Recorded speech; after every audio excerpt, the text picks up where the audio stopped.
دوستو، رمضان کے آخری دن چل رہے ہیں اور شاید یہ ہماری زندگی کا آخری رمضان ہو۔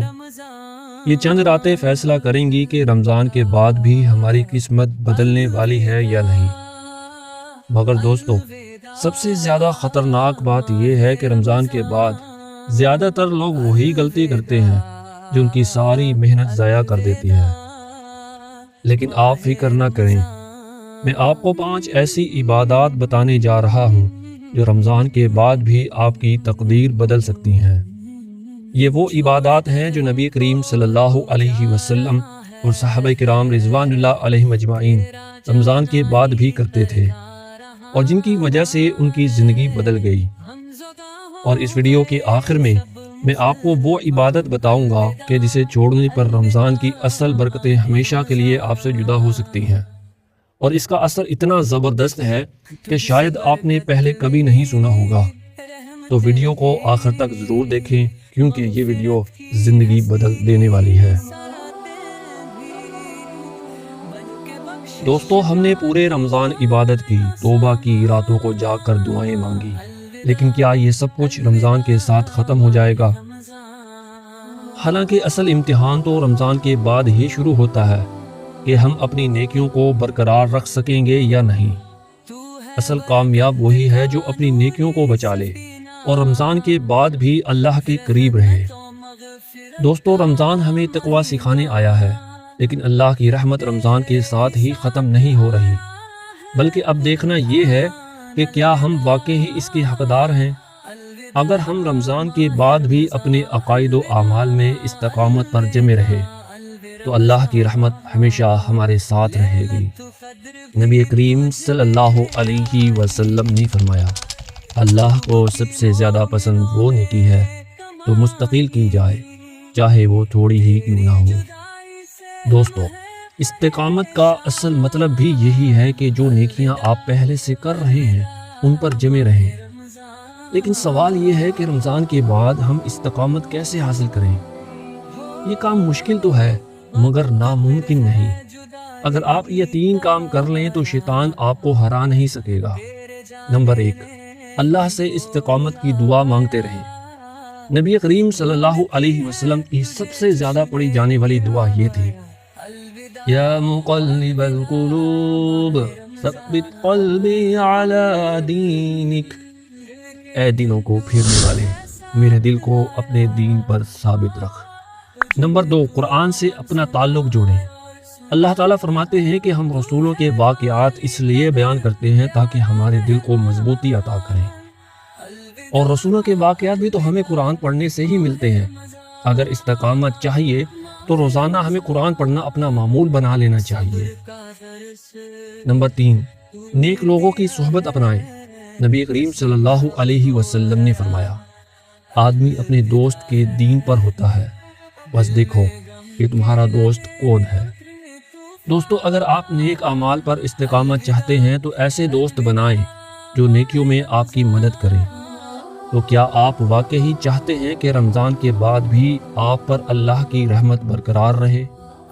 تو ابھی کمنٹ لکھیں کہ انشاءاللہ میں اپنی نیکیوں پر ثابت قدم رہوں گا۔ دوسری عبادت۔ دوستو، دنیا میں سب سے مشکل کام کسی اور کو پہچاننا نہیں بلکہ خود کو پہچاننا ہے۔ ہم دوسروں کی غلطیاں فوراً دیکھ لیتے ہیں، لیکن کیا کبھی خود کو بھی غور سے دیکھا ہے؟ ہم نے رمضان میں اتنی عبادات کی، قرآن سنا، راتیں جاگے، لیکن کیا اس کا اثر ہمارے دل پر ہوا؟ کامیاب وہی ہے جو اپنے نفس کو قابو میں رکھے، اور ناکام وہ ہے جو خود کو دھوکہ دیتا رہے۔ اللہ تعالیٰ فرماتے ہیں، اے ایمان والو، اللہ سے ڈرو اور ہر شخص یہ دیکھے کہ اس نے کل کے لیے کیا بھیجا ہے۔ عقل مند وہ ہے جو اپنا محاسبہ کرے اور آخرت کے لیے تیاری کرے۔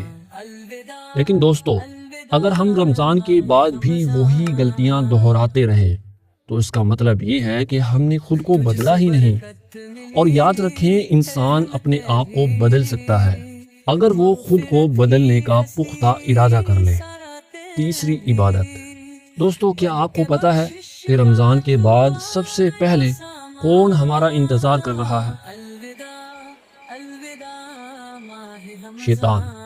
جو رمضان میں قید ہے، اور جیسے ہی وہ آزاد ہوگا اس کی پہلی کوشش یہی ہوگی کہ وہ ہماری نیکیوں کو مٹا دے۔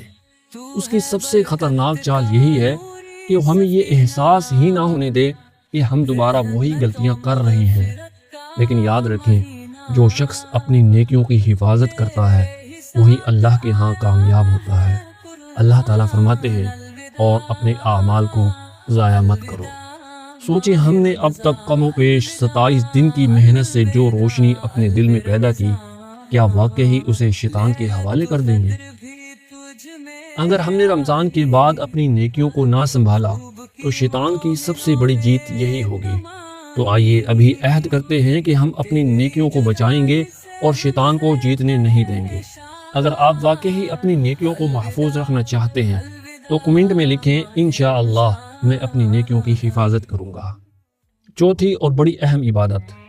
دوستو، رمضان کے آخری لمحات ہیں، لیکن کیا ہم نے اللہ کا شکر بھی ادا کیا ہے؟ ہم نے روزے رکھے، سحریاں اور افطاریاں کی، عبادتیں کی، لیلۃ القدر کی راتیں گزاری، لیکن کبھی سوچا کہ یہ سب کچھ کہاں سے ملا؟ یہ سب اللہ کی رحمت تھی، اور جو نعمت کا شکر ادا نہیں کرتا وہ اسے کھو دیتا ہے۔ اللہ تعالیٰ فرماتے ہیں، اور اگر تم شکر کرو گے تو میں تمہیں اور زیادہ دوں گا۔ اور اگر ہم چاہتے ہیں کہ رمضان کی برکتیں زندگی بھر ہمارے ساتھ رہیں تو ہمیں سب سے پہلے اللہ کا شکر ادا کرنا ہوگا، اور شکر صرف زبان سے نہیں بلکہ عمل سے ہوتا ہے۔ سب سے بہترین شکر یہ ہے کہ انسان اپنی نعمتوں کو نیکیوں میں استعمال کرے۔ جو کچھ اللہ نے دیا ہے اسے اللہ کے راستے میں خرچ کرنا، اللہ کے احکامات پر چلنا، یہی حقیقی شکر ہے۔ پانچویں اور سب سے زیادہ ضروری اور حیران کر دینے والی نیکی۔ دوستو، رمضان میں ہم نے روزے تو رکھے، لیکن کچھ وجوہات کی وجہ سے اگر کچھ روزے چھوٹ گئے، ہم سے رہ گئے، تو کیا یہ بھول جانے والی بات ہے؟ یاد رکھیں، چھوڑے ہوئے روزے رکھنا بھی ہمارے اوپر فرض ہے، اور فرض کبھی بھی معاف نہیں ہوتا جب تک کہ اسے ادا نہ کیا جائے۔